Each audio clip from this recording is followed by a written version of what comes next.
ఏమన్నా refund offers ఏమన్నా మీరు సక్సెస్ ప్రెస్ మీట్ పెట్టుకోవచ్చు అన్న టైప్ లో అంటే మొక్క జరుగుద్ది అవన్నీ నమ్మే ఉంటే నీ ఫేస్ లాగే నువ్వు ఏదో కన్నాలేసుకు బతకాల్సి వస్తుందిరా. కాలేజ్ టైంలో కౌంట్ కూడా చాలా ఉందని. కాలేజ్ లోనా? లేదు, అలా ఏం లేదు. ఉందంటారా లేదంటారా? లేదంటే ఎవరి డైరెక్షన్ లోనైనా చెయ్యాలి అనేది మీకు ఏమైనా చెప్తున్నాడు రా, చెప్పేస్తున్నాడు రా, చెప్తాడు. అది నా టార్గెట్, అది ఎప్పుడో పెట్టుకున్న టార్గెట్. ఏంటది? సో నెక్స్ట్ ఏంటి, నెక్స్ట్ ప్రాజెక్ట్? రాజమౌళి గారు మహాభారతం చేస్తారన్నారు కదా, మేబీ దాంట్లో ఏదైనా ఒక మంచి రోల్ అంటే ఒక మంచి రేంజ్ కి వెళ్ళాను అనుకోండి. 5 రూపాయలు ఆశిస్తురా నువ్వు, 5 రూపాయలు ఆశిస్తురా నువ్వు. అంటే 3 మూవీస్, ఒక మూవీ కూడా రిలీజ్ అవ్వకుండా అదంతా నాకు మా ఫాదర్ నుంచి రాలేదు కదా యాక్చువల్ గా. ఆస్తులు కూడా ఏదో అమ్మేసి సినిమా చేశారు, నష్టం వచ్చింది అని. తన 2 గాజులు అమ్ముకోవాల్సి వచ్చింది. ఇంత స్టార్టింగ్ ఆయనే ప్రొడ్యూసర్ కదా డాడీ, మీరు ఆస్తులు కూడా ఏదో అమ్మేసి. అంటే పెద్ద డైరెక్టర్ ఎవరు వచ్చినా గానీ మనం ఓ వావ్ అని హ్యాపీ ఫీల్ అయ్యి పెద్ద ప్లానింగ్. సో కానీ టార్గెట్ రాజమౌళి గారు, ఇటు సందీప్ రెడ్డి వంగ. నేను వాళ్ళ కంట్లో పడాలి. ఇవే తగ్గించుకుంటే మంచిది. ఏంటంటే యానిమల్ ల్యాండ్ స్టోరీ అని ఏదో వినిపించింది. సో పడ్డారా వాళ్ళ కంట్లో? ఇంకా ఫుల్ ఆఫర్స్ వస్తున్నాయని రోజు. వీడప్పుడే బీబీసీ రేంజ్ లో ఎంచుకుంటున్నాడు. సక్సెస్ కొట్టాలి, గట్టిగా సక్సెస్ అవ్వాలి. అది అవదమ్మా. రోజు వింటానే ఉంటా స్టోరీస్. ఇప్పుడు ప్రస్తుతం నా డే రొటీన్ లో ఈజీగా ఎన్ని స్టోరీస్ విన్నానో కూడా 100లో ఉన్నాయి. అరే మీరు అచ్చ మాల మాడుతున్నారే, నేను మీలో కలిసిపోయాను కదా. ఒక పెద్ద హీరో అయ్యాను అనుకోండి. వీడు అప్పుడప్పుడు టీవీలో కనిపించేసరికి హీరో అనుకుంటున్నాడు. హీరోనేరా హీరో. అక్కడ మొదలైంది రచ్చ. చంద్రహాస్ తన ప్రసంగంలో ఒక పాట పాడటం, ఒక బూతు పాట పాడటం, ఒక రోత పాట పాడటం, అది ఇది పాట. ఆ లిరిక్ ఏంటి? దానికోసం మనం ఒక బూత్ లో అసలు మీరు ఎక్కడ ఏం వినలేదా? ఎన్ని సినిమాల్లో మనం వాడతా. ఏం కౌంటర్ సార్ ఇవి? మీలో నీ కామెడీ యాంగిల్ కూడా వాడుకోవచ్చా? వాడుకోవయ్యా. నేను అప్పుడు యాక్చువల్లీ లేచి వెళ్ళిపోయి ఉంటుండాల్సి. ప్రమోషన్ల కోసం ఏ స్థాయికైనా దిగజారుతారా? సినిమా అంటే ఒక సంస్కృతి అని మర్చిపోయారా? మాత్రం దానికి ఇంత షాక్ అవుతాడేంట్రా? ఇలాంటివి మా దగ్గర చాలా ఉన్నాయి. నా గురించి చెప్పలేదా బాబుకి? యంగ్ హీరో చంద్రహాస్ తీరు ఇప్పుడు టాలీవుడ్ లో చర్చనీయాంశంగా మారింది. ఈ ఊళ్ళో ఉన్నాడు రా బిల్డప్ బాబాయ్ అని, ఆడు వచ్చాడంటే పెద్ద తలనొప్పరా, వచ్చేసాడు రాడు. అసభ్యకర పదాచారంతో సాగిన ఈ పాటను మహిళలు ఉన్న సభలో స్వయంగా పాడి అందరినీ షాక్ గురిచేశాడు ఈ హీరో. వీడు అప్పుడప్పుడు టీవీలో కనిపించేసరికి హీరో అనుకుంటున్నాడు. మంచి సింగర్ ని అని ప్రూవ్ చేసుకోబోతున్న చంద్రహాస్ నౌ రెడీయా? చంద్రహాస్ రెడీ. ఏ మాత్రం కదిలినా కన్నార్పినా మళ్ళీ మొదటి నుంచి చూపిస్తాను ఇక్కడ. ఎవడురా అంత పోటుగాడు? రాఘవా విన్నావుగా, మనోడే మార్లా. నా అడ్డాకి వస్తని గుడ్డలుడవా.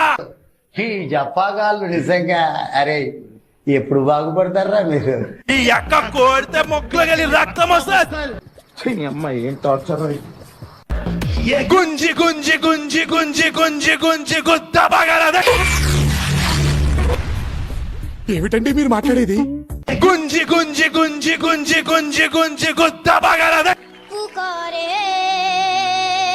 వాణ్ణి పట్టి పట్టి పట్టి పట్టి పట్టి పట్టి పట్ట పగలుదే. టూ మచ్ రే, టూ మచ్. కొంచెం నర్వస్నెస్ ఉంది. ఇందాకే ఒక పాట పాడాను. మీకు కనుక నా పెర్ఫార్మెన్స్ నచ్చితే DOOKUDU అని మహేష్ బాబుకి ఎస్ఎంఎస్ చేయండి. సో ఆ పాట కూడా ఇక్కడ అందరికి నచ్చింది, క్లాప్స్ కొట్టారు. భజన నిజానికి భజన. మీరు గొప్పోళ్ళు గొప్పోళ్ళు గొప్పోళ్ళు. ఏం గొప్ప?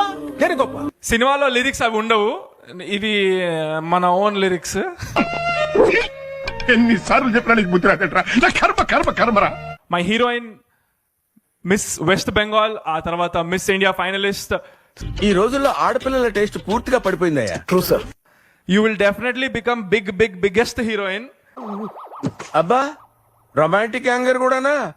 So after becoming big heroine also you have to accept to do a film with me. ఏం బాగున్నాడే, కళ్ళల్లో జీవం లేదు, కళ్ళల్లో బలం లేదు, నిల్చుంటే షూరిటీ లేదు, మనిషిలో క్లారిటీ లేదు. దయచేసి మీరందరూ ఈ సినిమాని నా కోసమే కాకుండా ఈ సినిమాలో పనిచేసిన వాళ్ళందరి కోసం ఆదరించాలని కోరుకుంటున్నాను. ఎవరిదో ఖాళీగా ఉన్న బాడీకి వచ్చి ఎత్తుకున్నట్టు ఆ తలకాయ చూడు. ఆడియన్స్ కూడా మీ అందరు కూడా వీడి కోసం చూడాలి, తన కోసం తర్వాత. వేసేసాడు, బాగా వేసేసాడు. ఆడియన్స్ కూడా మీ అందరు కూడా వీడి కోసం చూడాలి, తన కోసం తర్వాత. సరే తరలే, ఎన్నెన్నో అనుకుంటాం. తెలుగు సినిమా గౌరవాన్ని తీస్తున్నారని, ఇండస్ట్రీని బి గ్రేడ్ స్థాయికి దిగజారుస్తున్నారని విమర్శలు వెలువెత్తుతున్నాయి. ఏమన్నా సన్నాస దరిద్రులా బుర్ర ఇంత ఓపెన్ గా మైక్ పెట్టుకుని అఖిల ఇప్పుడు తెలుగు సినిమా ఇండస్ట్రీలో చంద్రహాస్ బరాబర్ భూత్ పురాణం అన్నట్టుగా వార్తల్లోకి వచ్చాడు. సౌండ్ చెయ్యకు. అయితే ఈసారి కేవలం యాటిట్యూడ్ తోనే కాదు, అత్యంత అసభ్యకరమైన భాషతో కూడిన పాటతో మొదట బాధేసింది, తర్వాత భయం వేసింది, ఆ తర్వాత నా మీద నాకే అసహ్యం వేసింది. పాటలోని పదాలు అత్యంత దారుణంగా డబుల్ మీనింగ్ తో ఉన్నాయని చెప్పేసి కూడా నెటిజన్లు మండిపడుతున్నారు. ఏంటి రాదా కానీ బి గ్రేడ్ స్థాయికి టాలీవుడ్ తీసుకెళ్తున్నారు వీళ్ళు. పిచ్చ ముదిరితే మాటలు కూడా ఇదే మరి మాట్లాడుతూ ఉంటారు. చంద్రహాస్ ఇలాంటి చీప్ పబ్లిసిటీ స్టంట్స్ తో తెలుగు సినిమా గౌరవాన్ని బి గ్రేడ్ స్థాయికి దిగజారుస్తున్నాడని చెప్పి. అపరా యు బ్లడీ ఫూల్, అసలు ఏమనుకుంటున్నారా మీరు? ఎందుకంటే యాటిట్యూడ్ స్టార్ అంటే యాక్టింగ్ చూపించాలి భయ్యా, ఇలాంటి బూత్ పాటలు కాదని చెప్పేసి కూడా. అయినా ఏముంది వాళ్ళు, నేను చూడలేకపోతున్నానా? మీకు ఎవరికి కళ్ళు కనపట్టలేదా? నిజం చెప్పాలంటే గుంజి గుంజి గుంజి గోప పగల కొట్టావు, ఇరక్కొట్టావు. ఏముంది? వాడు గొప్ప విషయం ఏంటంటే ఏది పెద్దగా పట్టించుకోడు, నెగిటివ్. అది ఉంటే చాలరా, తర్వాత ఏదైనా.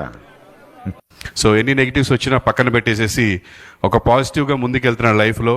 చాలా సెకలున్నారా నీలో? ఇండస్ట్రీలో ఎంతో మంది నిదర్శనం. అలా మెగాస్టార్ చిరంజీవి గారు కూడా అలాగే. ఏదో ఫేస్ అమ్మాయి మొహం నువ్వునే